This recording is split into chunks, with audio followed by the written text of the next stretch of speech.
नमस्कार दोस्तों, आपका स्वागत है शेयर बाजार इनसाइड चैनल पर। चलिए आज की अपडेट की शुरुआत कर लेते हैं। सबसे पहले बात करूं तो अदानी पावर की तरफ से एक न्यूज़ निकल कर आती है। उनको रिसीव हुआ है LOU 2400 मेगावाट की बिजली से रिलेटेड, यानी कि इनको एक बड़ा ऑर्डर मिलते हुए नज़र आ रहा है कंपनी को, अदानी पावर को। इस वजह से कंपनी के लिए तो काफ़ी अच्छी बात है और इसकी इम्पैक्ट कंपनी के स्टॉक प्राइस में भी देखी जाएगी। नेक्स्ट बात करूँ, RBL के स्टॉक प्राइस में अच्छी तेज़ी रही है क्योंकि उनकी एक सोसाइटी जनरल एक्वाजिशन ने अपने इनके RBL के स्टॉक बाय किए हैं करीब 79 करोड़ रुपीज़ के बल्क डील के ज़रिए। इस वजह से कंपनी के स्टॉक प्राइस में अच्छी तेज़ी देखी जा रही है। नेक्स्ट बात करूँ इटरनल की, तो इटरनल का भी ब्लॉक डील के ज़रिए शेयर की ट्रांसफ़र हुआ है, कुछ इन एंड चेंज हुआ है। इस वजह से कंपनी के स्टॉक प्राइस में थोड़ी गिरावट रही है, जो आप यहाँ पर देख सकते हैं इटरनल के स्टॉक प्राइस में। इटरनल यानी कि जोमेटो, इसी की पेरेंट कंपनी का नाम चेंज हुआ है, इसलिए इसका नाम है इटरनल। नेक्स्ट बात करूँ, इन्फोसिस ने पार्टनरशिप किया है मास्टर कार्ड के साथ। उनको क्रॉस बॉर्डर पेमेंट को बढ़ोतरी करनी है ना, स्केल करना है। इस वजह से इन्फोसिस ने पार्टनरशिप किया है मास्टर कार्ड के साथ, जो कि कंपनी के लिए काफ़ी अच्छी बात है लॉन्ग टर्म के लिए। और आज के दिन कंपनी के स्टॉक प्राइस में देखें तो थोड़ी गिरावट देखी गई थी। नेक्स्ट बात करूँ CG पावर, तो CG पावर ने कहा है कि हम 7600 करोड़ रुपीस इन्वेस्टमेंट करने वाले हैं सेमीकंडक्टर की ओसेट फैसिलिटी के अंदर। इस वजह से आज कंपनी के स्टॉक प्राइस में देखें तो आप यहाँ पर दे सकते हैं करीब 1.5% के राउंड की तेज़ी रही थी CG पावर के स्टॉक प्राइस में।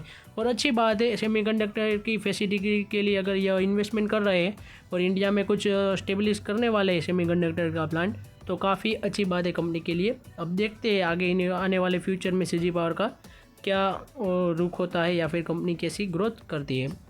नेक्स्ट बात करूँ यस बैंक, तो इनके भी स्टॉक प्राइस में करीब 2.5% के राउंड की अच्छी तेज़ी रही थी, क्योंकि इनको एक सुमिटो मित्सुबिशी की तरफ से 16,000 करोड़ रुपीज़ की कैपिटल इन्फ्यूज यानी कि कैपिटल पैसा देने की बात की जा रही है। इस वजह से आज कंपनी के स्टॉक प्राइस में काफ़ी अच्छी तेज़ी रही थी। नेक्स्ट अपडेट की बात करूँ तो ब्लॉक डील के ज़रिए इन कंपनीज ने अपने स्टॉक को शेयर्स को बेचा है। यहाँ पर आप देख सकते हैं वरुण बेवरेजेस ने करीब 15 लाख एंड मन्नपुरम ने फाइनेंस ने करीब 12 लाख के अराउंड अपने शेयर्स बेचे। इस वजह से आज कंपनी के स्टॉक प्राइस में गिरावट रही है। वरुण बेवरेजेस में 2% के अराउंड की एंड मन्नपुरम फाइनेंस में करीब आधे % की गिरावट रही है। आज के दिन के कुछ ऑटो सेक्टर के स्टॉक की बात करूँ तो उसके अंदर कई सारे स्टॉक ने 52 वीक अपना हाई लगाया। TVS मोटर की बात करूँ तो उसने भी लगाया। सुदर्शन केमिकल इंडस्ट्री की बात करूँ उसने 52 वीक आए। उनो मिंडा ने लगाया। मारुति सुजुकी ने तो आप सबको पता है उनो भी लगाया। इंडी ग्रिड इंफ्रास्ट्रक्चर ट्रस्ट की बात करें तो उसने भी अपना 52 वीक हाई लगाया है। नेक्स्ट बात करूँ ओरिएंटल रेल इंफ्रास्ट्रक्चर, इन कंपनीज़ को करीब 60 करोड़ रुपीस का ऑर्डर मिलते हुए नजर आ रहा है। इस वजह से आज कंपनी के स्टॉक प्राइस में आप देख सकते हैं करीब 6% के राउंड काफ़ी शानदार तेज़ी नज़र आ रही है कंपनी के स्टॉक प्राइस में। बात करूँ निप्पॉन इंडिया सिल्वर ETF की, तो इसका जो AUM है यानी कि एसेट अंडर मैनेजमेंट वो करीब 10,000 करोड़ के भी पार चला गया है। यानी कि कई सारे इंडियंस है वो सिल्वर के अंदर ज़्यादा इन्वेस्टमेंट कर रहे हैं, यानी कि सिल्वर की डिमांड बढ़ती जा रही है। इसी वजह से निप्पॉन इंडिया का जो सिल्वर का ETF है वो 10,000 करोड़ का AUM पार कर चुका है, यानी कि काफ़ी अच्छी बात है सेफ एसेट के लिए। यानी कि जब जब मार्केट में सुनामी आती है या फिर ऊपर नीचे होती है ज़्यादा मार्केट, तब सारे लोग सेफ गार्ड के लिए सिल्वर या फिर गोल्ड का ही इस्तेमाल करते हैं, यानी कि सिल्वर या फिर गोल्ड में ही सारे लोग इन्वेस्ट करते हैं। और सिल्वर में इतनी बड़ी इन्वेस्टमेंट आ रही है तो कि काफ़ी अच्छी बात है। अब देखते हैं आने वाले दिनों में इस कंपनी की क्या इम्पैक्ट होती है या फिर कंपनी के अंदर क्या ग्रोथ रहती है। नेक्स्ट बात करूँ रिलायंस की, जो AGM थी 2025 में, उसने अनाउंस किया है कि रिलायंस जियो का सबसे बड़ा IPO आ रहा है करीब 52,200 करोड़ का, यानी कि यह हिस्ट्री में पहली बार होगा इतना बड़ा IPO, और वो भी टेलीकॉम सेक्टर से, जो कि काफ़ी बड़ी बात है। अब देखते हैं अगले साल के फर्स्ट H1 में यानी कि फर्स्ट हाफ में जनवरी से लेकर जून के बीच रिलायंस जियो का IPO आ सकता है। अब देखते हैं आने वाले दिनों में क्या होता है। अगर रिलायंस जियो का IPO आता है तो हम उसके फाइनेंशियल और सारी डिटेल की भी बात करेंगे, अगर अप्लाई करना चाहिए या फिर नहीं। नेक्स्ट बात करूँ, अनंत अंबानी ने कहा है कि हम बायो एनर्जी यानी कि क्लीन एनर्जी में भी अपना योगदान देने वाले हैं, यानी कि सारी की सारी जो हमारी ऊर्जा आती है वो एक्सपेंशन करने वाले ग्रीन एनर्जी के थ्रू, ऐसा कहा जा रहा है। अब देखते हैं आने वाले दिनों में। रिलायंस तो बहुत बड़ी कंपनी है, वो बहुत ज़्यादा पोल्यूशन भी फैलाती है, इसलिए कंपनी ग्रीन एनर्जी की तरफ शिफ्ट हो रही है, यानी कि कंपनी के लिए काफ़ी अच्छी बात है, क्योंकि इससे कंपनी को भी फ़ायदा होगा और देश को भी फ़ायदा होगा। और रिलायंस एजीएम की अगर बात करूँ तो रिलायंस का जो रिटेल वाला बिजनेस है उसके अंदर करीब 20% की CAGR ग्रोथ वह हासिल करने वाले हैं या फिर हासिल की है। इस वजह से रिलायंस रिटेल का जो बिज़नेस है वो भी काफ़ी अच्छी तेज़ी से ग्रो कर रहा है, जो कि काफ़ी अच्छी बात है। आज के दिन टॉप गेनर एंड लूजर की बात करूँ तो ARC इंसुलिन एंड इंसुलेटर इनके स्टॉक प्राइस में अच्छी तेज़ी रही थी, करीब 10% के अराउंड की। रिलैक्सो फुटवेयर की बात करूँ तो उसमें काफ़ी अच्छी रही है, 6% के अराउंड की। देवांगीरे शुगर कंपनी की बात करें तो उसमें भी अच्छी तेज़ी रही है। ग्रैन्यूल्स इंडिया लिमिटेड की बात करें तो उसमें भी काफ़ी अच्छी रही है। और सामान कैपिटल लिमिटेड की बात करें तो उसमें भी 5% के अराउंड की अच्छी तेज़ी रही है।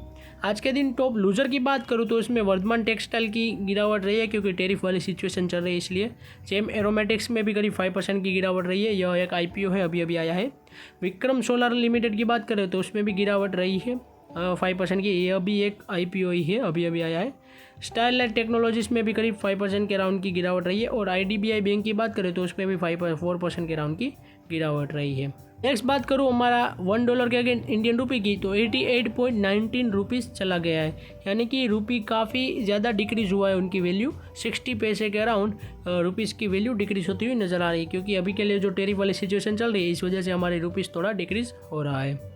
नेक्स्ट बात करूं जो कि हमारी इंडियन इकोनॉमी के लिए काफ़ी अच्छी बात है, क्योंकि इंडियन इकोनॉमी में अप्रैल से लेकर जून यानी कि फर्स्ट क्वार्टर होता है उसके अंदर करीब 7.8% की काफ़ी अच्छी GDP के अंदर ग्रोथ रही है। यानी कि हमारी GDP का डेटा आ चुका है हमारी अप्रैल से लेकर जून यानी कि फर्स्ट क्वार्टर का, इस साल का फाइनेंशियल 26 का, जिसके अंदर हमारी इंडियन इकोनॉमी करीब 7.8% की काफ़ी अच्छी दमदार तेज़ी रही है। अब देखते हैं आगे आने वाले क्वार्टर 2, क्वार्टर 3 और क्वार्टर 4 में इंडिया की GDP कितनी अच्छी तेज़ी से बढ़ती है या फिर नहीं, क्योंकि अब जो टैरिफ वाली सिचुएशन हुई है उसकी वजह से क्वार्टर 2 और क्वार्टर 3 में इसका इम्पैक्ट ज़रूर हो देखा जाएगा इसी वजह से। और हमारी इंडियन GDP जो है इकोनॉमी की वो भी डाउन आ सकती है। अब देखते हैं आने वाले दिनों में क्या न्यूज़ आती है, क्योंकि आज के लिए तो हमारी अपडेट अच्छी है कि हमारी GDP काफ़ी शानदार तरीके से ग्रो कर रही है। नेक्स्ट बात करूँ इंडिया फॉरेक्स रिजर्व तो उसके अंदर काफ़ी बड़ा ड्रॉप आया है, जिसके अंदर हम USD की बात करें तो हमारे पास रिजर्व्स में करीब $4.38 बिलियन ही रहे हैं रिजर्व्स में, यानी कि इंडिया के फॉरेक्स रिजर्व में। अब पहले जितने की बात करूं तो उसके अंदर पहले हमारे पास करीब $690 बिलियन US रिजर्व्स पड़े हुए थे, उसको अब हमने कम करके करीब $4 बिलियन के ही रिजर्व कर दिए हैं, यानी कि काफ़ी अच्छी बात है, क्योंकि US आए दिन हमको धमकाता रहता है टैरिफ की सिचुएशन की वजह से। इसलिए हमें ये सारे जितने भी रिजर्व्स को कम किया है वो काफ़ी अच्छी ही बात है, क्योंकि अगर रशिया की तरह हमें भी US कर सकता है कि हमारे रिजर्व्स को पूरे के पूरे सीज कर देगा या फिर उसको नहीं हमें यूज़ करने देगा, ऐसा कुछ हो सकता है अगर US के साथ थोड़ा ज़्यादा हमारा रिलेशन ख़राब हुआ तो। अभी के लिए तो यही अच्छी बात है कि $4 बिलियन ही हमने रिजर्व्स कर दिए हैं। और मैं हमारे जो गोल्ड रिजर्व की बात करूँ तो ज़्यादातर हमारी गवर्नमेंट ने गोल्ड के अंदर ही रिजर्व ज़्यादा बढ़ा के रखा है, क्योंकि इसके अंदर स्टेबिलिटी भी है और प्राइस की भी गारंटी है और सेफ गार्ड भी है। इस वजह से हमें USD के ऊपर कम करके निर्भरता गोल्ड के अंदर ज़्यादा बढ़ाई, क्योंकि गोल्ड एक पूरे सर्वमान्य के करेंसी है, कहीं पर भी यूज़ हो सकता है। इस वजह से गोल्ड के अंदर हमारी रिजर्व्स बढ़ते जा रहे हैं और USDT के हम कम करते जा रहे हैं, जो कि काफ़ी अच्छी बात है।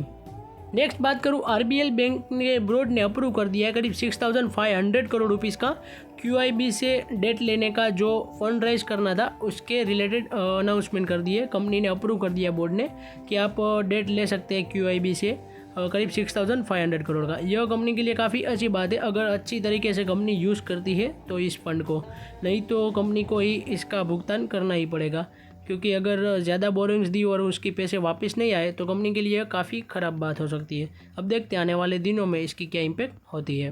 बात करूँ BSE और NSE ने कंबाइंड जो उनका एवरेज डेली टर्नओवर होता था कैश मार्केट, यानी कि हमारी जो इक्विटी मार्केट में कैश मार्केट में उनका डेली एवरेज टर्नओवर होता था, वो ईयर ऑन ईयर बेस पर करीब 32% के गिरावट पर आ चुका है इन जुलाई, यानी कि पिछले जुलाई से लेकर इस साल जुलाई तक हमारा जो एवरेज डेली टर्नओवर होता था कैश मार्केट के अंदर वो NSE और BSE का करीब 32% गिर चुका है, क्योंकि हमारी गवर्नमेंट ने आप सबको पता ही होगा कि F1 से रिलेटेड कई और सारे रूल्स भी लाए थे। और अभी अभी जो ये टैरिफ वाली सिचुएशन चल रही है FII हमारी मार्केट से निकलते जा रहे हैं और कई सारे स्कैम भी बाहर निकलते आ रहे हैं, जैसे कि चेन स्ट्रीट जैसी कंपनी के। इस वजह से भी हमारे यहाँ पे जो कैश मार्केट के अंदर एवरेज डेली टर्नओवर था उसके अंदर कमी देखी जा रही है। हमारी मार्केट के लिए काफ़ी अच्छी बात नहीं है।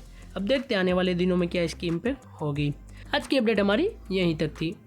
ऐसे ही वीडियोस देखने के लिए हमारे चैनल को सब्सक्राइब कीजिए और बेल आइकन को ऑन करना मत भूलिएगा। Thanks for watching.